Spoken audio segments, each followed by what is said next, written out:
Good afternoon, ladies and gentlemen. This is Wolf with Honor Bound Gaming, and this is our quick scope review of Star Wars Outlaws.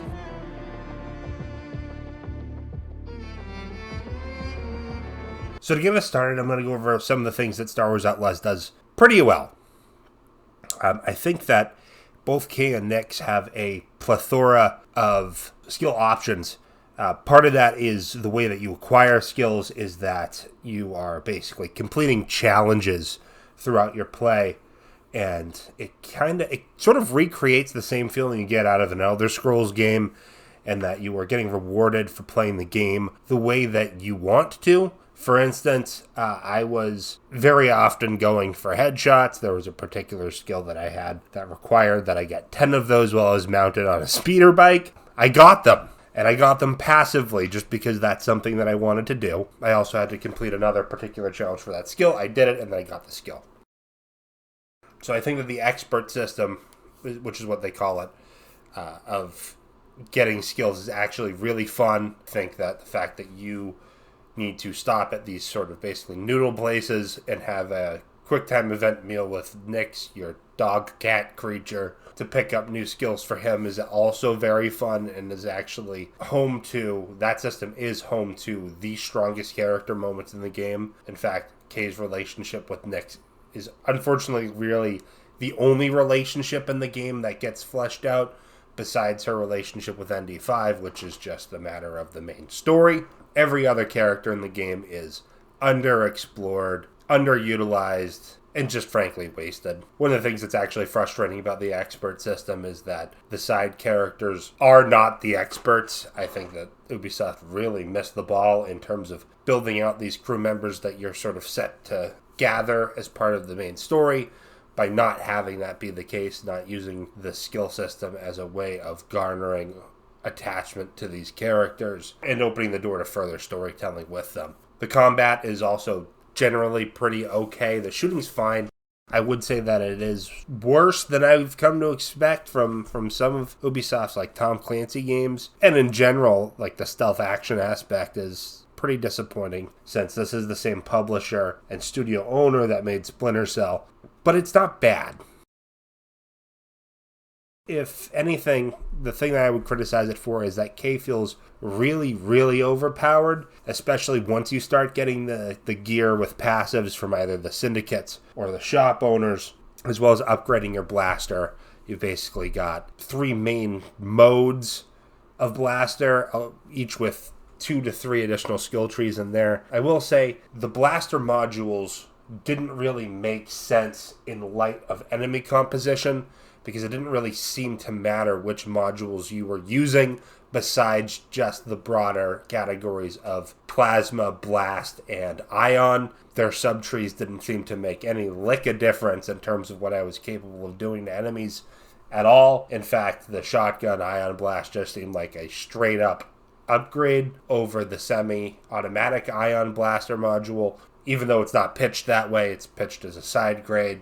So that's a little bit disappointing that the enemy variety and combat encounter design doesn't really add up to what was a really cool character development system. I'll say that space is also done pretty well, both in the flight mechanics, which is kind of a dumbed down, very slightly dumbed down version of the Battlefront 2017 flight mechanics. And by that I mean there are a lot of assists that are on by default that make flying feel a little weird. I had to shut a whole lot of them off, and at which point it did feel a lot more like that Battlefront 2 2017 experience. It's certainly not as in-depth as something like Squadrons or Star Citizen or Elite Dangerous, which is fine. It's actually very enjoyable to fly around in space and see that a lot of the tropes of space combat games are actually being respected here in terms of throttle speed and turning rate being very important to pay attention to in the middle of a fight. Really, really, really like that. Fantastic. Pathfinder and your speeder bike both have upgrades to them. The speeder bike upgrade systems it's the same.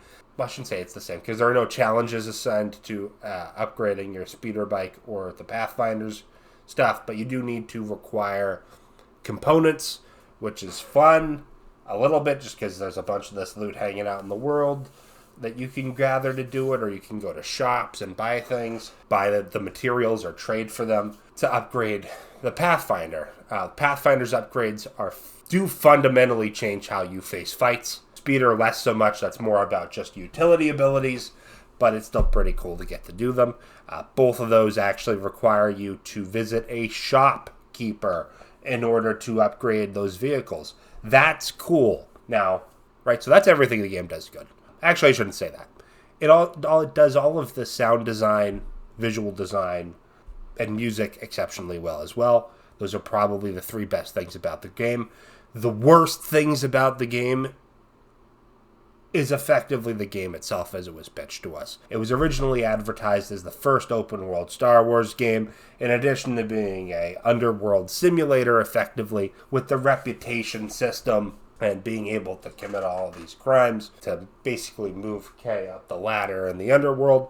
When you play the game, the only time you're ever going to be engaging in criminal activity in the open world is when you are shooting Imperials. You can engage Syndicate members out in public as long as they're not in a city.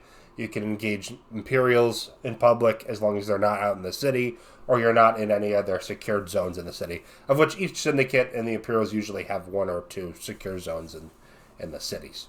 Otherwise, the cities are completely off, hands off as regards to any sort of action to take other than talking to shopkeepers, getting missions, and participating in mini games like Sabacc or some of the arcade games that they have lying around. So the cities are very, very static, which is a huge disappointment, especially since in every other open world game, being in a city is really where things start to shine, like a GTA or a Red Dead Redemption or a Just Cause, because you get to start seeing the game really react to you. You know, Red Dead, you can knock over a gun store and steal the stock, or from the register if you're really hard-pressed for money. You know, same thing with GTA. Less so with Just Cause, but at least you get to deal with, you know, the madness of that stuff going down in the city.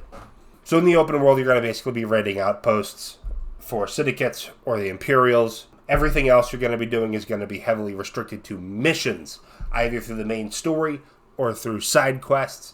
Missions in the main story tend to be extremely restrictive. At one point, I took a main mission to go to Jabba's palace, and I was in Mos Eisley. There are loads of ways to get out of Mos Eisley and out into Tatooine Greater to head in the direction of Jabba's palace. I was actively forbidden from going any of those shortcuts out of Mos Eisley. I had to go a specific way, and when I went that way, nothing narrative happened. There were no set pieces along the way, so it seemed like I was being restricted that way for no purpose other than that they just said that I had to go that way. That happens far too often in this game, and I think it actually severely damages the label of this game as being open world. The game is not a crime sim, because I can't rob people. I can't commit crimes without being told to. The reputation system doesn't really mean next to anything. Does not affect the main story at all. Not great. One decision I made, and this was even a main story decision, to replace one syndicate leader with another, resulted in background dialogue between NPCs talking about the situation where they couldn't even tell for sure which one was in charge anymore, and then they just flat out say, "It doesn't matter, just be careful." It doesn't matter who's in charge. So the game itself is telling you that you have no agency at all, which would have been fine, actually, if the game had been pitched that way, which it wasn't. It was pitched with your reputation, your decisions are going to matter, do not matter at all. Reputation works in such a way, the only times it will actively affect you and make life better or worse is when it's either as bad as it can be with a particular syndicate and terrible status, at which point syndicates will send out hit squads to come up to you out in the wild and shoot you everywhere except for the cities, or when it's really, really good. And it's only important when it's really, really good because you get to unlock 3 tiers of rewards, which is usually equipments with passive effects for K to use, such as health boosts or mitigations of damages or increased inventory slots, and access to that particular syndicate's restricted locations without any sort of suspicion. Now, that sounds kind of cool, and I should also add on, it also allows you more options at syndicate-associated stores, The stores can be kind of useful. As far as access is concerned, it doesn't really matter because K is so powerful and so resourceful because of your own individual upgrades that you're going to be able to get into these areas and do whatever you want anyway, even without stealthing your way in. It's not much of a roadblock, and they kind of fumbled the ball on this too because they needed that to be a significant hindrance if they were going to make it matter. And they didn't. And they didn't in the main story, and it's just very basic. Going back to the main story, you learn nothing about these syndicates at all over the course of the game. You're just sort of presumed to know who they are, even when the Ashiga have never showed up anywhere. And the only time that we've really seen the Pikes is in fucking the Clone Wars and Book of Boba Fett. Two things not really seen very much by the public. But anyway, I've gone on long enough. Don't buy this game. If you're interested in checking out a new Star Wars title, get it while it's on Game Pass, but it's really not worth $60. It's certainly not worth $45. Maybe $20 if you're a diehard, but it is a rough time. You'll be very disappointed regardless. Thanks for sticking around this long.